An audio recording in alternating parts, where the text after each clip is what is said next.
ప్రతి మనిషికి జీవితంలో ఎన్నో కోరికలు ఉంటాయి. ప్రతిరోజు మనం ఎన్నో కలలతో మేల్కొంటాము.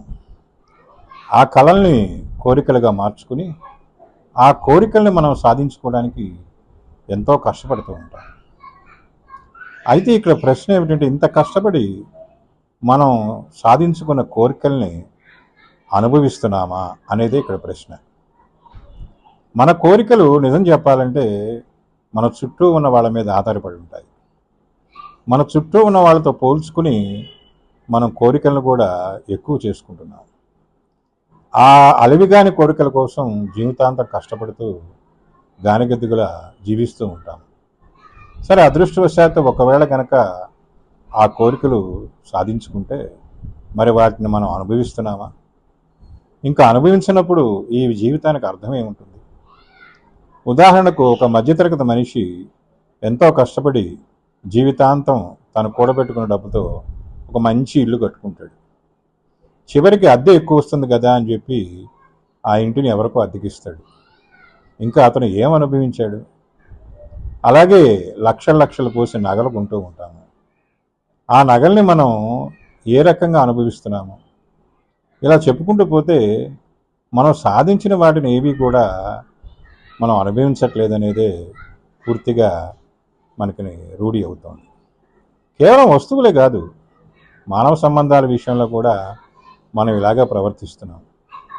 అందమైన భార్య, తెలివైన భార్య, మంచి భార్య రావాలని అందరం కోరుకుంటాం.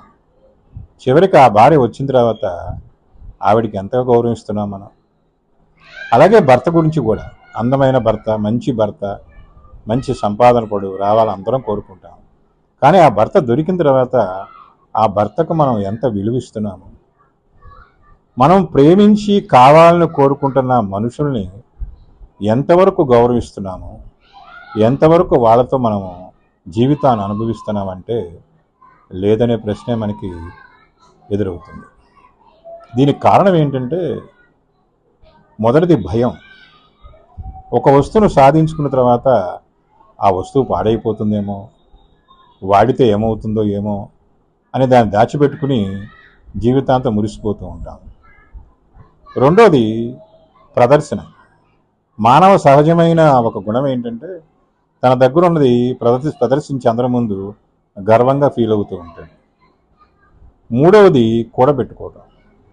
ఈ కూడబెట్టుకోవాలనే ఒక తపన వల్ల ఏమవుతుందంటే, అది డబ్బు కావచ్చు, ఇళ్ళు కావచ్చు, మనుషులు కావచ్చు, ఏదైనా వస్తువులు కావచ్చు, వాటిని మనం సంపాదించి కూడబెట్టుకుంటాం తప్ప వాటిని అనుభవించడం మాత్రం ఎప్పుడూ జరగదు. సో ఇట్లా భయంతోనో, లేదా కూడబెట్టుకోవాలన్న తపనతోనో, లేదా అందరి ముందు ప్రదర్శించి మనమే గొప్ప అని చెప్పుకోవాలనే ఒక ఈగోతోనో మనం జీవితాన్ని పూర్తిగా అనుభవించట్లేదు అనేది వాస్తవం.